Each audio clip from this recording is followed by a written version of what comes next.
Welcome back. Breaking news this morning. The FAA is halting all flights to and from the El Paso International Airport for 10 days for, quote, special security reasons.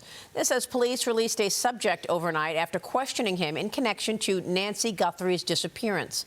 The FBI and local officials completing a court-ordered search of a home in Rio Rico, Arizona. All this developing after the FBI released this video of an armed man approaching Nancy's home the night she vanished and on her porch. Fox News national correspondent Matt Finn is live on the ground in Rio Rico, Arizona right now. Matt, good morning to you. What can you tell us? Good morning, Maria. That search happened behind us for a few hours. Then all of a sudden, investigators packed it up and left. And at that point, we got to talk to the man at the house. He identified himself as Carlos. He says he was the guy that was apprehended for questioning during a traffic stop. And then at some point, investigators started searching the home where he was staying. He says he has nothing to do with Nancy Guthrie's disappearance. Here's our exchange with Carlos. Okay. What were they asking you about? Where my whereabouts. Okay. Where do I work? Where was I and all that? But are you ever up in Tucson? yeah, I work in Tucson. What do you do? GLS, deliver packages. Okay. Do you think you might have delivered a package to Nancy Guthrie's house? I don't know. Might have been a possibility. I don't know. Yeah. Do you ever deliver like Amazon packages or anything? Well, it's kind of the same thing. Yeah. So do you think you may have? Did they indicate that you might have been on her property? You're not sure. Nah, they just came up. They. Until right now, all I know is that they show my in-law a picture of somebody wearing a mask or something, and they supposedly look like my eyes. Right. Okay. That's it. That's all I know. So Pima County Sheriff issuing a statement afterwards saying investigators have completed their search of a property in Rio Rico.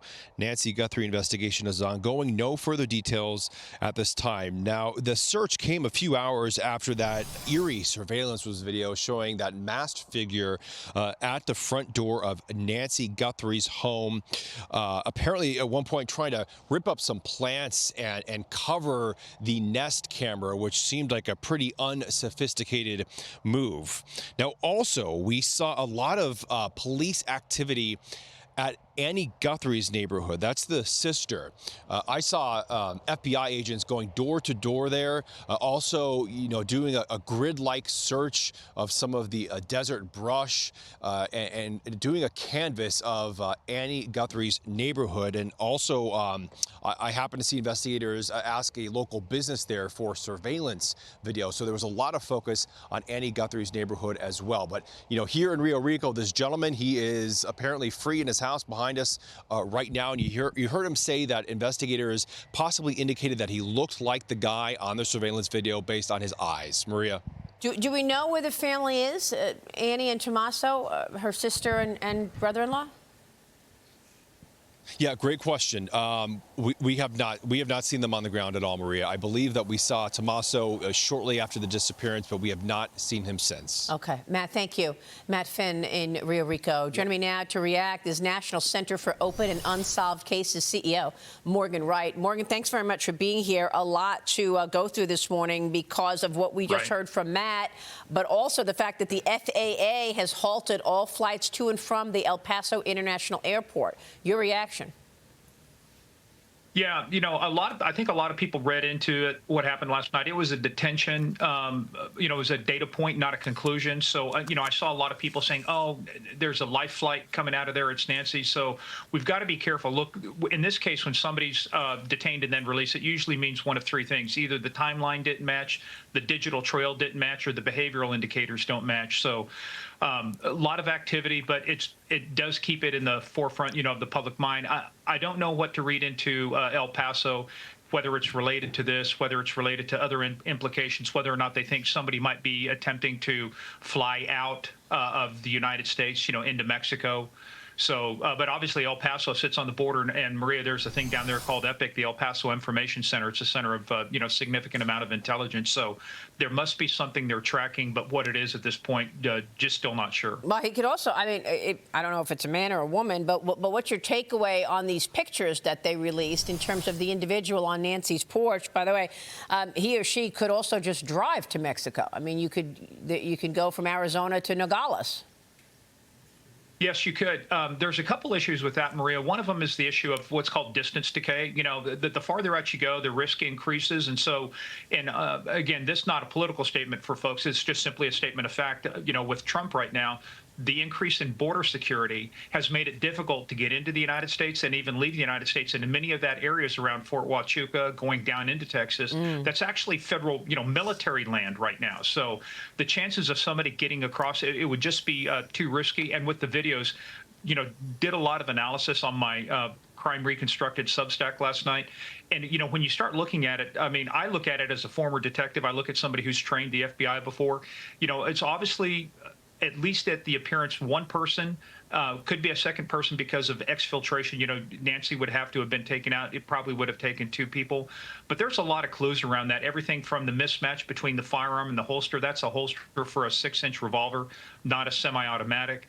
The absolute comfort that person had, even though they saw the camera, they were very comfortable sitting there. They were not constrained by time. In a targeted kidnapping, you're in, it's like Maduro. You're in, you nab them, and then you get out.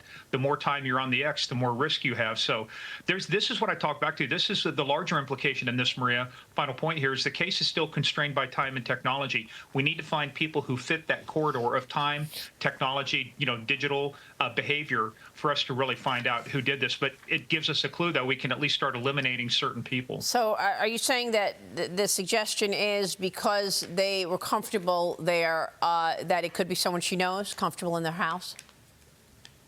Maria, that's a great point, because I know when they put this out and Kash Patel talked about it, they said the family didn't recognize it. Unfortunately, we don't have Nancy to ask, but the question is, did Nancy recognize? Or in my prior training, Maria, one of the things we know on like serious crimes and serial crimes is that at some point the victim and the offender may have had a nexus within the previous 24 hours. So one of the reasons they may have been over by Annie's house, this is just a hypothesis, but if that person was over there, the one in the video, and saw Nancy arriving, may have intuited out of that is that she's going to be there all night, and that's why they felt comfortable being at the house.